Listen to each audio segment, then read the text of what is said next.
coLqxc by 1, 36 SCBs to 35 probes.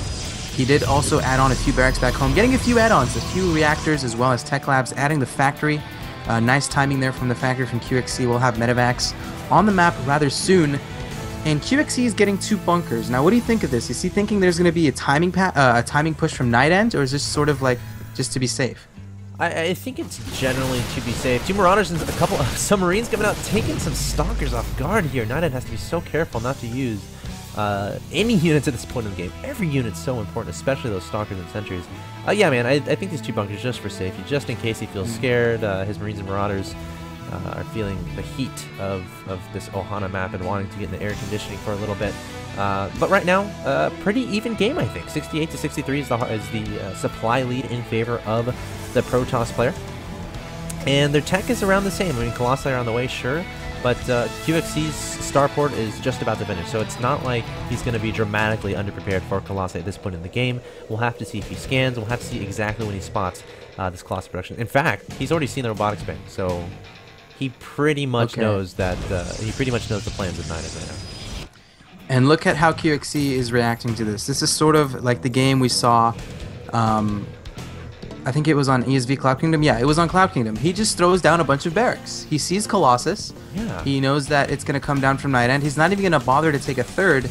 And this is a great response. He's going to have a lot of Marines and Marauders and medevacs. Now, the question is he going to go Vikings? Or is he not, similar to the previous games? Yeah. He doesn't really favor early Vikings in TVP, more favors very, very heavy bio Marine Marauders.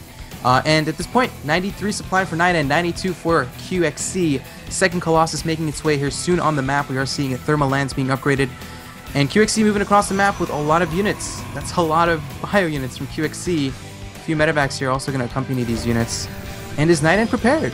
Well, the thing about this map, it's hard to engage at the natural expansion. If coLqxc tries to do that, he will die a slow and painful death. So I would expect him to load up a few units inside a couple medevacs that are about to join his army, and then send them behind the main, maybe send them behind the natural, and then he'll try to attack up the natural expansion ramp. But as it stands, you cannot engage at that choke of the ramp. The force fields and Colossus will just, quite frankly, decimate you. Yeah, looks like a few force fields going to go down here from CSN. Stimming is going to be coLqxc, not really getting the bitter. No one actually gets the bitter engagement of that fight. But Forge and Double Forge here on the way for CSN. Additional upgrades going to get started with his weapons level 1 back home for coLqxc. You see additional Marines, a few more medevacs, also an armory. And who has the upgrade advantage at this point? It seems like coLqxc. Yeah, coLqxc has 1-0, and CSN's still on 0-0. He's going to be on 1-0 here very shortly. Actually going to be on 1-1, given the fact it does have this double forge. But there's actually a medevac drop with a bunch of units. CSN actually very much on top of it, bringing his units there immediately. And at the same time, a front attack by the units of coLqxc and CSN. CSN gets force fields, and he is defending really, really well.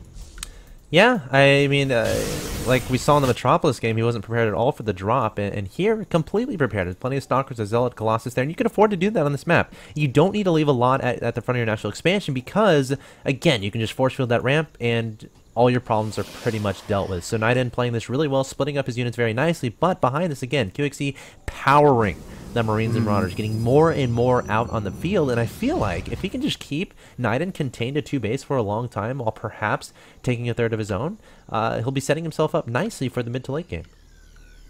Yeah, CSN sees no third from coLqxc, so he's telling himself he is not going to expand, which might be, which might actually catch guard. Yeah, he's just sticking to 2 bases. I think he's going to be on 6, maybe even 7 gateways here very shortly.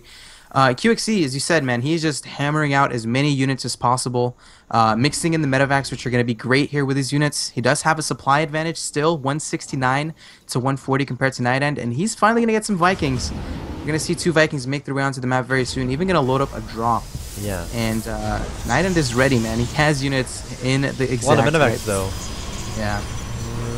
It's a hard decision to make. Like, I don't think he's gonna trying to weigh how much damage, like if you drop every, because he can afford to trade some units here. Again, he's up 177 to 140. As long as they're cost-efficient trades, like if you can drop a few units and kill a Colossi, like that's a good trade. If you can take down the main nexus of your opponent, that's a good trade. If you're losing just a medevac worth of units or something like that. But he saw the cannon, saw the units in his opponent's base, like, okay, no, I don't want to engage that. And look at this, CSN actually leaving his base. I don't like this decision. Get a backup immediately. 2 Stalkers are going to lose their life, but